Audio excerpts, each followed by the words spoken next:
Biasanya, udara terasa dingin menusuk tulang, dan hutan di sekitar desa seolah menahan napas.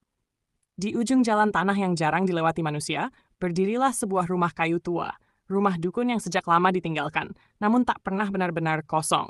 Warga menyebutnya rumah pantangan. Tak ada yang berani mendekat setelah matahari tenggelam. Atapnya sudah rapuh, dindingnya dipenuhi lumut hitam, dan di terasnya tergantung jimat-jimat usang yang bergoyang pelan tertiup angin malam.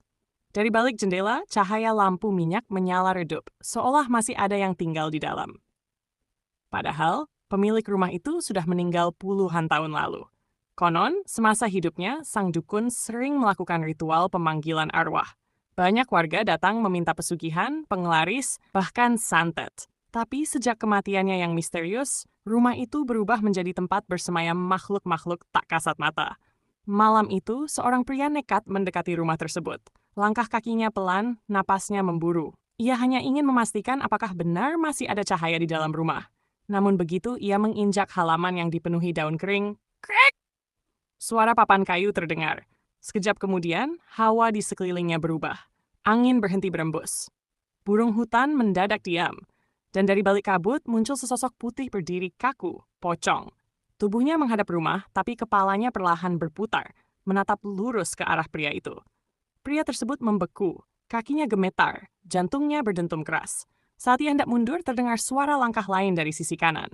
Seorang wanita berambut panjang, wajah pucat, gaun putihnya basah oleh embun malam, berdiri di bawah pohon besar. Kuntilanak, matanya hitam kosong, mulutnya tersenyum tipis. Tanpa suara, tanpa kedipan. Lampu minyak di teras rumah tiba-tiba berkedip, dan pintu kayu yang tadinya tertutup perlahan terbuka sendiri. Dari dalam rumah terdengar bisikan doa yang terbalik. Aroma kemenyan bercampur bau tanah basah menyeruak keluar. Di dalam, bayangan-bayangan hitam bergerak di dinding. Tengkorak-tengkorak kecil tersusun di sudut ruangan, dan jimat-jimat bergelantungan di langit-langit. Seolah rumah itu masih menjalankan ritualnya sendiri. Pocong mulai melangkah. 1, 2. Setiap langkahnya diikuti bunyi gesekan kain kafan.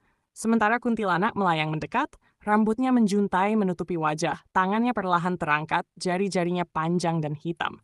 Pria itu mencoba berlari. Namun kakinya terasa berat, seperti ditarik sesuatu dari tanah. Ia menoleh ke bawah, dan melihat bayangan tangan-tangan gelap mencengkeram pergelangan kakinya. Teriakannya tercekat di tenggorokan. Dari pintu rumah, terdengar suara tawa parau, suara dukun yang dulu menghuni tempat itu. Bukan tawa manusia, melainkan tawa makhluk yang sudah lama meninggalkan dunia. Kabut makin tebal, cahaya lampu minyak padam, dan dalam sekejap, halaman rumah itu kembali sunyi. Keesokan paginya, warga menemukan jejak kaki menuju rumah tersebut, tapi tak pernah ada jejak keluar. Sejak malam itu, siapapun yang melewati tempat tersebut selalu mendengar bisikan dari balik kabut. Masuklah, ritual belum selesai.